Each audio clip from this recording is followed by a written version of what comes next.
오늘은 하나님 중심의 삶과 하나님의 선물이라는 제목으로 창세기 12장 1절로 9절 말씀을 가지고 여러분들과 함께 은혜를 나누고자 합니다. 오늘은 창세기 세 번째 시간인데요. 창세기 1장부터 11장까지는 원역사라고 합니다. 세속사라고도 하죠. 이 원역사에서는 구약의 4대 사건이 소개되고 있습니다. 첫 번째는 하나님의 천지창조, 그리고 두 번째는 인간의 타락과 범죄, 창세기 3장 4장, 그리고 이제 6장에서 8절까지 노아의 홍수, 그리고 이제 11장에서는 바벨탑 사건이 그것이라 할 수가 있겠습니다. 그리고 오늘 살펴보게 될 12장부터는 족장사라고 해요. 구속사라고도 합니다. 아브라함을 그 시작으로 해서 이삭과 야곱, 요셉 등으로 이어지는 족장사가 우리에게 중요한 이유는 아브라함으로부터 시작되는 역사가 족장의 스토리로 끝나지 않고 바로 그것이 이스라엘 민족의 이야기가 되고 그 이야기가 다시 신약으로 가서 예수 그리스도 안에서 교회의 스토리로, 역사로 연결된과 동시에 21세기를 사는 우리 모두의 이야기로 연결되기 때문에 그렇습니다. 역사 인물 가운데서 아브라함처럼 크고 위대한 인물은 없을 것입니다. 오늘 본문 12장 1절을 보시면 이제 주인공은 아브라함인데 주어는 아브라함이 아니고 여호와께서라고 이렇게 시작되는 걸 볼 수가 있어요. 여호와께서 아브라함에게 이르시되 너는 너희 고향과 친척과 아버지의 집을 떠나 내가 내게 보여줄 땅으로 가라. 이렇게 말씀해 주고 있습니다. 모세는 구약을 기록을 할 때 모세오경을 기록할 때 하나님의 신적 권능을 강조할 때는 하나님, 엘로힘이라고 하는 하나님이라 이렇게 기록하였고 약속의 하나님을 강조할 때는 여호와 이렇게 기록했습니다. 자, 오늘 본문 12장 1절의 말씀은 여호와로 이렇게 시작이 되어지죠. 따라서 하나님께서 아브라함에게 약속, 언약을 맺는 이런 말씀이 이제 그 뒤에 이어지게 됩니다. 역사의 가장 위대한 인물로 평가를 받고 있는 아브라함은 그러나 결코 위대한 인물이 아니었어요. 우리와 흡사한 그런 캐릭터를 가지고 있죠. 평범했습니다. 어떻게 보면 루저였어요. 그 아버지 데라가 이제 오늘 본문에서 나오는 12장 1절 말씀 이전에 11장에 보시면은 11장 31절부터 이렇게 나와 있는데 그 데라가 세 아들이 있었어요. 큰 아들이 아브라함이죠. 둘째 아들이 나홀이에요. 셋째 아들이 하란입니다. 둘째 아들 나홀은 군더더기 없이 아들로서의 좋은 모습을 보여줘요. 그래서 나홀은 고향에 남습니다. 그리고 이제 큰아들 아브라함과 그리고 또 셋째 아들이 하란인데 하란은 어머니가 누군지 모르는 아이를 데리고 들어와요. 그 아이가 바로 롯이시죠. 롯. 이 롯은 그래서 이제 아브라함의 조카인데 롯의 아버지 하란은 또 얼마 후에 11장에 보면 죽습니다. 그러니 아버지 데라의 입장에서는 큰아들은 나이가 70살이 넘도록 자녀가 없고 그 당시는 농경사회였기 때문에 아들이 기업이었어요. 그런데 자녀가 없으니 아버지 데라는 아들 아브라함으로 인해서 늘 부끄러운 그런 모습이었다 있다라고 이렇게 생각할 수가 있겠고, 셋째 아들 하란은 이제 얼마 후에 죽어버리는, 그래서 결국은 아브라함은 둘째 나홀을 남겨두고 첫째 아브라함과 그리고 셋째가 낳은 아브라함의 조카 롯을 데리고 갈대아 우르 지역을 떠나서 유브라데스 강을 타고 북상을 합니다. 쭉 타고 올라가요. 그래서 이제 유브라데스 강 상류라고 하면 산악지대가 되겠죠. 더 이상 이제 나아가지 못하고 상류 지역에 있는 큰 도시 하란에 정착을 합니다. 유브라데스 강을 건너기도 했지만 다시금 또 건너서 결국은 유브라데스 강을 건너지 못한 지역에 머물렀던 거예요. 그러니까 히브리 또는 뭐 히브리데 뭐 이렇게 히브리유라고 말하는 것은 강을 건너지 않은 이런 의미가 있어요. 그러니까 그 당시 바벨로니아 내지는 그쪽 시대의 사람들 기준으로 보면 유브라데스 강이 기준이었죠. 메소포타미아 문명을 가지고 있었던 그들은. 그래서 유브라데스 강 넘어 저쪽 사람들은 히브리족 뭐 이렇게 불렀던, 강을 건너지 않는 족속 이렇게 불렀던 그런 사람들. 그 유브라데스 강 맨 상류 하란에 정착을 한 지 7년에서 10년 가까이 이렇게 거주하는 동안에 11장에 보시면 아버지 데라가 나이 205살로 이제 세상을 뜹니다. 그랬을 때 하나님은 다시금 아브라함에게 이제 나타나셔서 말씀을 하시는데, 그 말씀이 오늘 본문의 말씀 12장 1절의 말씀이에요. 자, 그래서 이 12장 1절의 말씀은 키워드가 두 개인데, 하나는 떠나라예요. 그리고 또 하나는 가라입니다. 그리고 떠나서 가는데 핵심은 뭐냐면 하나님 중심의 삶을 살아라 이거예요. 자, 그래서 하나님 중심의 삶을 살기 위해서는 떠나야 되고 가야 하는데, 그러했을 때 12장 2절로 3절의 말씀 보면 하나님께서 아브라함에게 7가지 큰 선물, 언약을 맺게 돼요. 자, 그래서 7가지의 선물을 이제 아브라함이 받기까지는 아브라함이 보여준 2가지의 순종의 길이 있었는데, 그 하나가 떠나는 것이었고 또 가라고 하니 갔던 거죠. 의심하지 않고 미래의 불확실성에도 불구하고 아브라함은 순종하고 나갔던 거예요. 그러니까 자, 그래서 하란에서 하나님이 아브라함에게 나타나서 아브라함을 불러냈을 때 그 당시 아브라함의 나이는 75세예요. 그러니까 결코 작은 나이가 아니죠. 나이 많은 아브라함, 그리고 인생에서 실패했던, 아직까지도 자녀가 없고 많은 사람들에게 부끄러운 모습으로 남아있었던 75세가 되도록 자녀가 없었으니까요. 100세가 되어서야 이제 큰아들 이삭을 낳지 않습니까? 오랫동안 자녀가 없었어요. 그리고 또 크게 가진 것도 없었어요. 물론 하란에서 7년 내지 10년 동안 거주하면서 많은 하인을 두고 또 거기에서 나름대로 성공을 했다라고 볼 수 있는 그런 기록들이 있습니다. 자, 그랬을 때 그럼에도 불구하고 그 아브라함을 오늘날 인류 역사상 동서고금을 토탈해가지고 가장 위대한 인물 하면 아브라함을 꼽습니다.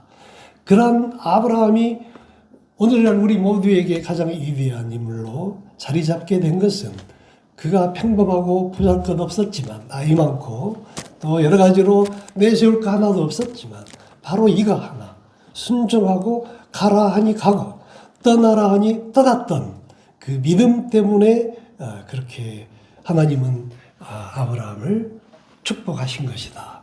그리고 축복의 내용은 이제 오늘 본문의 말씀 2절, 3절에서와 같이 말씀해 주고 있습니다. 자, 여기에서 하나님께서 아브라함을 통해서 떠나라고 했던 고향과 친척과 아비의 집은 단순히 우리가 생각하는 그런 의미가 아니고 그것은 옛것, 과거의 것, 잘못된 어떤 그런 것, 죄의 자리 이런 거에서 단절하고 과감하게 버리고 떠나가라. 그래서 과거의 모습을 다 버리고 새로운 모습으로 변화되어 가라. 자, 이런 의미를 말씀해 주고 있습니다. 새로운 사고방식을 가지고 새로운 신앙으로 그래서 내 것은 다 버리고 하나님의 것으로 바꾸는 그런 결단을 드러내라 라고 하는 것이 떠나라고 하는 말씀의 요지라고 하겠습니다. 따라서 옛 삶과 단절이 없이는 우리의 참된 믿음은 결코 있을 수 없다는 것을 말씀해 주고 있고 그래서 그렇게 떠나고 그리고 이제 가라고 하는 것은 우리 한글 성경에서는 가라라고 되어 있지만 히브리어 성경을 보면 옮겨라 또는 걸어가라 이렇게 해석이 되어집니다. 다시 말해서 옮겨가라 이 말은 내 중심에서 하나님 중심으로 옮기라는 뜻이고 또 걸어가라 이 말은 하나님 중심의 삶으로 매일매일 두벅두벅 걸어가라 라고 하는 신앙의 결단 그런 행위를 말씀해 주고 있다라고 우리가 해석할 수가 있겠습니다. 따라서 우리가 말씀을 들으면 그 말씀을 듣고 단순히 듣고 혼자 고민하고 마는 것이 아니고 들리는 그 말씀을 따르고 믿고 수용하고 그렇게 나아가는 우리의 신앙의 자세를 오늘 말씀을 통해서 하나님은 우리에게 전해주고 계신다. 그게 가라는 의미이다. 그래서 이거를 히브리어로 코르캄이라고 제가 예전에 말씀드린 바가 있습니다. 아무리 그 말이 이해가 안 되고 또 가라고 하는 땅이 어떤 땅이냐면 오늘 본문의 말씀의 1절에 보면 내가 내게 보여줄 땅으로 보여줄 땅이라고 하는 얘기는 미래형이에요. 아직 보여주지 않았어요. 어떤 땅인지를 몰라요. 내가 지금 보고 있는 땅을 보고 자 가라는 것이 아니라 또 과거에 내가 보았던 땅을 이제 그곳으로 가라는 것이 아니라 전혀 본 적이 없고 들은 바도 없는 미지의 세계로 가라고 하는 거예요. 아브라함 혼자 가라고 하는 것도 아니고 아브라함의 아내가 있고 식솔들이 있는 그리고 많은 재산은 아니지만 그래도 나름 하란에서 몇 년 동안 거주하면서 거두어들인 그런 수확과 재산이 있는데 이것을 다 싸들고 거느리고 목표도 없이 어디로 가야 되는지도 모르는 상황에서 무작정 하나님의 말씀대로 따라가고 순종하고 간다는 것은 결코 쉬운 일이 아니었다 이 말이죠. 보이는 것을 보고 판단하고 이득이 되냐 안 되냐 이렇게 하는 것은 흥정이죠. 그러나 보이지 않지만 무조건 아멘 하고 따라가는 이러한 것들이 믿음인 것이고 그 믿음을 아브라함이 이제 보여줌으로 말미암아서 하나님은 그런 아브라함을 가장 위대한 민족의 조상으로 사용하게 되었다는 것을 말씀해 주고 있습니다. 자, 그래서 여기까지 말씀을 보면 데라는 둘째 아들은 고향에 남겨두고 그래서 유지를 받들고 유업을 받들어서 고향에 있는 데라의 모든 것을 기업을 잘 이끌어갈 수 있도록 그렇게 안배를 하고 이제 부끄럽고 이제 데라가 보기에 주변 사람들에게 아무래도 본이 되지 않는 큰아들 아브라함은 그리고 손자죠. 손자 롯을 데리고 이제 하란으로 가서 정착을 했고, 아브라함은 이제 하나님이 말씀하시니 그 말씀을 듣고 이제 조카 롯과 아내 사라를 데리고 이제 무작정 가나안으로 가는 거예요. 하란을 떠나서. 자, 그런데 가나안에 이제 접어들어서 오늘 본문 12장 6절에 보면 이제 가나안에 들어와서 아브라함이 가는 길은 어떤 길이냐면, 통상 그 가나안에는 두 개의 하이웨이가 있어요. 하나는 해안선을 타고 하나는 내륙으로 오늘날로 말하면 고속도로와 같은 큰 대로가 있었어요. 해안선을 따라가는 대로는 바벨론에서 애굽으로 가는, 그러니까 로마에서 바벨론으로 해서 애굽으로 향하는 지름길이죠. 그래서 로마의 황제의 직사들이 배를 타지 않고 말이나 마차를 타는 경우는 이 길을 이용합니다. 그리고 또 페르시아를 향할 때는 로마에서 바벨론을 거쳐서 페르시아를 갈 때는 가나안의 내륙으로 향하는 길, 이것을 킹스 하이웨이라고 그래요. 그러니까 왕의 고속도로. 자, 그런 내륙에 잘 발달되어 있는 큰 길도 아니고 또 해안선 도로도 아닌, 오늘 본문 6절의 말씀을 보면 산길을 타요. 아브라함이 처음 가는 길, 두렵고 떨리는 길을 식소를 데리고 가소를 거느리고 산길을 타요. 산길이라는 것은 오늘날의 산길도 마찬가지지만 옛날에 그 산길은 강도를 만날 수도 있고 또 지형이 험하기 때문에 어떤 짐승을 만날지도 모르는, 그리고 속도를 낼 수도 없는, 그리고 힘들게 오르막 내리막을 또 때로는 산악지대를 타고 넘어야 되는 험준한 그런 길인데도 아브라함은 그 좋은 두 길을 버려두고 왜 이 길을 가게 되었을까라고 궁금해 마지 않을 수 있어요. 그런데 그 답을 오늘 본문 6절에 보면 알 수가 있게 됩니다. 6절에 보면 아브라함이 그 땅을 지나 세겜 땅 모래 상수리 나무에 이르러서 그곳에서 제단을 쌓는 그런 내용이 나와요. 그러니까 아브라함은 가장 자기가 우선시했던 것이 뭐였냐면 제사였어요. 아브라함이 미래의 불확실하고 두려운 그런 모든 것을 자기 스스로 해결하려고 노력하기보다는 하나님께 아뢰고 하나님이 들려주는 대로 가기 위해서, 하나님의 음성을 듣기 위해서 세겜 땅을 선택한 거예요. 그래서 세겜 땅으로 가려다 보니 산길을 택할 수밖에 없었던 거죠. 그러나 험준한 그 산길이었지만 하나님이 동행하여 주시니 안전하게 아무런 사고 없이 세겜 땅에 도착을 했고, 그리고 세겜 땅에서 부르짖어 하나님을 찾고 기도하게 되고 제단을 쌓는다는 얘기는 제사를 지냈다는 얘기죠. 예배를 지냈다는 얘기죠. 예. 그런데 왜 세겜 땅이냐 하면 세겜 땅은 조상대대로 그쪽 사람들이 신성시하는, 그래서 하나님의 영이 머무는 땅, 그러한 곳이라고 널리 알려져 있는 그러한 지역이었어요. 그래서 그 세겜 땅을 찾아서 하나님을 애타게 간절하게 부르짖었던 아브라함의 믿음이 보이는 것이죠. 그러니까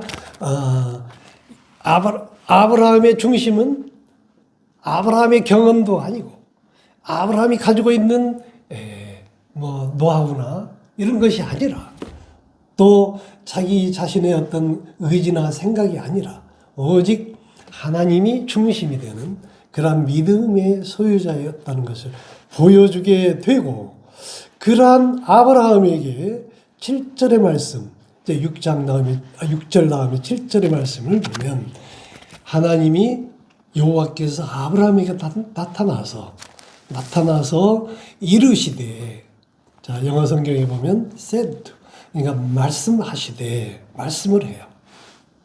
여기에서도 여호와, 하나님이라고 안 하고 여호와라고 이렇게 주어로 시작되는 이 문장으로 봤을 때 그 뒤에 말씀은 하나님께서 아브라함에게 무언가 약속을 하시겠구나 라고 볼 수가 있어요. 그러니까 조금 전에도 말씀드렸듯이 모세는 약속의 하나님을, 언약의 하나님을 얘기할 때는 여호와로 시작이 되어지고, 그리고 하나님의 신권, 절대적인 어떤 영적 파워를 보여주실 때는 여호와라고 하지 않고 하나님이라고 이렇게 기록하였음을 볼 수가 있어요. 자, 그래서 7절에 보시면 그러한 세겜 땅에 와서 하나님을 찾았던 아브라함에게 하나님은 이제 약속하시기를 이 땅에 내 자손을 주리라 하신지라. 그 땅을 아브라함에게 주시겠다, 이런 말이에요. 그러니까 다시금 아브라함에게 나타나서 그 땅을 주시겠다라고 말씀하시는 거예요. 그래서 아브라함은 이제 내가 머무를 곳은 이곳인가 보다, 이 땅을 주겠다고 했으니, 자, 그런데 이 땅이라는 것은 단지 세겜 땅만을 의미하는 것이 아니고 세겜 땅 주변이라고 이제 아브라함은 해석을 한 것 같아요. 왜 그러냐면 세겜 땅은 많은 사람들이 드나드는 곳이에요. 왜냐하면 그것이 신성한 땅이고, 그래서 그런 신성한 땅, 그 지역은 아브라함이 자기 땅이라고 주장할 수 없는 이제 그런 부분이 있었던 것 같아요. 결국은 이제 야곱 이후에는 아브라함 후손들에게 세겜 땅을 주셨지만, 아브라함이 정착할 때만 해도 그 지역은 수많은 사람들이 오가는 곳이다 보니 아브라함이 내가 이곳이 내 땅이다라고 여러 사람들 앞에 말하기가 곤란했던 것 같아요. 그래서 그 다음 8절을 보시면, 자, 아브라함은 또 기도의 산, 성산, 조상들이 대대로 그렇게 불렀던, 하나님의 영이 머무른 곳이라고 생각했던 베들로 가서, 베들 동쪽 산으로 가서 그곳에 제단을 쌓고 여호와의 이름을 불렀다라고 말씀해 주고 있습니다. 이걸로 보았을 때 아브라함의 코스는 양쪽 잘 개발된 하웨이가 아니고 길도 제대로 나 있지 않는 그러한 험악한 산길을 타고 시종 북에서 남으로 내려왔다는 것을 볼 수가 있어요. 자, 그런데 그러한 아브라함이 오직 하나님 중심으로 또 하나님께 예배 드리고 하나님께 기도하고 하나님을 부르짖었던 아브라함을 하나님은 어떻게 사용하시느냐 하면, 조금 전에도 얘기했지만 평범하고 나이 많고 무능했고, 그리고 또 하란에 가서 7년에서 10년 가까이 오랫동안 머물렀던 걸로 봐서 갈대와 우르를 지나서 하란을 거쳐서 바로 가나안으로 온 것이 아니고 오랫동안 하란에 머물렀던 걸로 봐서 또 그렇게 믿음이 썩 좋았던 건 아니었을 것이다. 그럼에도 불구하고 하나님이 아브라함을 찾았던 것은 아브라함의 중심을 보시고 또 그 믿음을 보시고 결국은 두 번째 이제 콜링 하신 거죠. 소명. 하란에 있는 아브라함을 부르셨고, 그러한 아브라함이 이제 순종하고 나아가니 그러한 아브라함을 통해서 하나님은 놀라운 언약을 맺게 되는데, 아브라함에게 주신 두 번째, 우리 인간에게 주신 두 번째 언약이 12장 2절로 3절의 말씀이에요. 첫 번째 언약은 노아에게 하셨죠. 더 이상 물로 인간들에게 심판하지 않겠다. 이게 첫 번째 인간들 향한 하나님의 언약이고, 두 번째 언약, 아브라함의 언약은 바로 오늘 본문의 말씀 2절, 3절의 말씀, 7가지의 약속의 말씀이에요. 자, 7가지 이 언약이 어떤 내용이냐면, 저는 그래서 하나님의 7가지 선물이다라고 제목에 그렇게 말씀을 드렸죠. 하나님의 선물을 주시는데, 7가지 선물을 주시는데, 하나님의 선물 7가지를 받는 사람은 어떤 사람들이냐 하면 어떤 사람이었어요? 그렇죠. 내 중심이 아니라 하나님 중심의 삶을 살기로 다짐하고 나아가는 사람. 떠나보내고 과거의 잘못된 어떤 문화, 과거의 모든 세상적인 것, 과거의 모든 잘못된 것, 또 과거에 내가 중심이 되었던 그런 모든 것은 다 떠나보내고 또 떠나고 그 다음에 가라고 했죠. 가라고 하는 것은 어떤 의미라고 했죠? 옮겨라. 어떻게 옮겨요? 내 중심에서 하나님 중심으로 옮겨라. 또 그 옮기는데 어떻게 옮기는 거예요? 뚜벅뚜벅 걸어가라. 걸어가라는 의미도 있다고 했어요. 그래서 하나님의 말씀을 들었으면 그 말씀을 듣고 이해를 해야 되겠죠? 이해했으면 그 말씀을 믿고 또 따르고 수용하고 순종하고 뚜벅뚜벅 매일같이 그 말씀을 따라 나아가는 결단, 그러한 신앙을 보여줘라. 그러한 믿음의 소유자가 되었을 때 하나님은 아브라함에게 주었던 7가지 축복을 우리에게도 주신다라고 말씀해 주고 있는 거예요. 모두에 말씀드렸듯이 족장사가 중요한 것은 그 족장의 스토리는 아브라함, 이삭, 야곱 또 요셉의 스토리로 끝나는 것이 아니고 그 스토리는 이스라엘 모든 백성들에게 그리고 신약시대의 예수님과 교회 그리고 오늘날 사는 우리 모두의 스토리로 연결되어지기 때문에 중요하다고 했어요. 따라서 오늘 아브라함에게 주신 7가지의 선물은 그 말씀을 믿고 나아가는 우리 모두에게도 임하게 된다는 것을 믿으시기 바랍니다. 자, 그러면 7가지가 어떤 것이냐 했을 때 2절 내가 너로 큰 민족을 이루고 자, 이때 아브라함의 나이가 75세인데 이 약속을 했을 때 아브라함은 자녀가 없었어요. 75세인데도. 그래서 그 당시 문화는 농경사회고 자녀가 기업인데 자녀가 없었던 아브라함은 부끄러운 나머지 아버지 데라에 의해서 고향을 떠나 하란에까지 왔던 그런 존재였어요. 그런 아브라함에게 큰 민족을 이루게 하시겠다라고 약속하셨는데 그게 어떻게 이루어지게 되었나요? 오늘날 아브라함을 믿음의 조상이라고 여기는 그런 사람들이 누구죠? 기독교인들이에요. 또 유대교인들이에요. 또 누구죠? 이스마엘의 후손들. 이스마엘의 아버지는 누구예요? 아브라함이죠. 따라서 이슬람교의 믿음의 조상도 아브라함이에요. 그런데 세계 인구가 약 60억 정도 되는데 이 기독교, 이슬람교, 유대교인들이 30억이 넘는다는 거예요. 따라서 이 말씀을 주실 때만 해도 아브라함은 자녀가 없었지만 오늘날에는 세계 인구의 절반이 넘는 사람들이 아브라함을 믿음의 조상으로 두고 다시 말해서 그들은 아브라함의 후손이 되어지는 그런 놀라운 것을 보여주고 있다. 그래서 아브라함은 오늘날을 동서고금 모든 사람들을 대표하는 가장 위대한 사람이라고 그렇게 평을 하고 있는 것이죠. 자, 그 다음에 두 번째는 내게 복을 주어. 여기에서 내게 복을 준다는 말은 미래 완료형으로 되어 있어요. 따라서 한 번 주고 마는 것이 아니고